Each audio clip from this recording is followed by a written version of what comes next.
നടനും തമിഴക വെട്രിക്കഴകം മേധാവിയുമായ വിജയ് പങ്കെടുത്ത റാലിയിൽ തിക്കിലും തിരക്കിലും പെട്ട് 39 പേരാണ് മരിച്ചത്. നിരവധി പേർക്ക് പരിക്കേറ്റ ആശുപത്രിയിൽ ചികിത്സയിലാണ്. സിനിമകൾക്ക് ശേഷം രാഷ്ട്രീയത്തിൽ അരങ്ങേറ്റം കുറിക്കുന്ന വിജയ് ഇന്ന് ഏറ്റവും ധനികരായ നടന്മാരുടെ പട്ടികയിൽ ഇടം നേടി. കഴിഞ്ഞ വർഷത്തെ ഫോർച്യൂൺ ഇന്ത്യ റിപ്പോർട്ട് അനുസരിച്ച് 2024 സാമ്പത്തിക വർഷത്തിൽ രാജ്യത്ത് ഏറ്റവും കൂടുതൽ മുൻകൂർ നികുതി അടച്ച സെലിബ്രിറ്റികളുടെ പട്ടികയിൽ ബോളിവുഡിന്റെ കിങ്ഖാനു ശേഷം 2ാം സ്ഥാനത്തായിരുന്നു വിജയ് എന്ന വസ്തുതയിൽ അദ്ദേഹത്തിന്റെ സമ്പത്തും വരുമാനവും കണക്കാക്കാം. തന്റെ സിനിമകളിലൂടെയും അഭിനയത്തിലൂടെയും ദളപതി വിജയ് ദക്ഷിണേന്ത്യൻ സിനിമയിൽ സവിശേഷമായ ഒരു സ്ഥാനം നേടിയിട്ടുണ്ട്. ഇന്ത്യയിൽ മാത്രമല്ല വിദേശത്തും അദ്ദേഹത്തിന് വലിയൊരു ആരാധക വൃത്തമുണ്ട്. അഭിനയത്തിനു പുറമെ ബ്രാൻഡ് അംഗീകാരങ്ങളിലൂടെയും റിയൽ എസ്റ്റേറ്റിലൂടെയും മറ്റ് സംരംഭങ്ങളിലുമുള്ള നിക്ഷേപങ്ങളിലൂടെയും വിജയ് ഗണ്യമായ തുക സമ്പാദിക്കുന്നു. ദളപതി വിജയുടെ ആസ്തി ഏകദേശം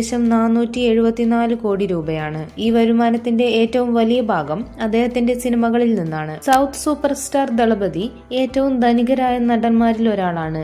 സിനിമകളിൽ നിന്നുള്ള അദ്ദേഹത്തിന്റെ വരുമാനം അദ്ദേഹത്തിന്റെ വരുമാനത്തിന്റെ ഒരു പ്രധാന പങ്ക് വഹിക്കുന്നു. റിപ്പോർട്ടുകൾ പ്രകാരം വിജയ് ഒരു സിനിമയ്ക്ക് 130 കോടി മുതൽ 200 കോടി വരെയാണ് വാങ്ങുന്നത്. കഴിഞ്ഞ വർഷം 2024 വിജയ് തന്റെ ഗോട്ട് എന്ന ചിത്രത്തിന് ഏകദേശം 200 കോടി പ്രതിഫലം വാങ്ങി. ചിത്രത്തിന്റെ നിർമ്മാതാവ് തന്നെയാണ് ഇക്കാര്യം വെളിപ്പെടുത്തിയത്. സിനിമകൾക്ക് പുറമെ കൊക്കക്കോള, സൺഫീസ്റ്റ് എന്നിവയുൾപ്പെടെ വിവിധ ബ്രാൻഡുകളെ അംഗീകരിക്കുന്നതിലൂടെ അദ്ദേഹം ഗണ്യമായ വരുമാനം നേടുന്നു. റിയൽ എസ്റ്റേറ്റ് നിക്ഷേപങ്ങൾ, ചലച്ചിത്ര നിർമ്മാണത്തിൽ നിന്നുള്ള വരുമാനം, മറ്റ് നിക്ഷേപങ്ങൾ എന്നിവയും അദ്ദേഹത്തിന്റെ ആസ്തിയിൽ ഉൾപ്പെടുന്നു.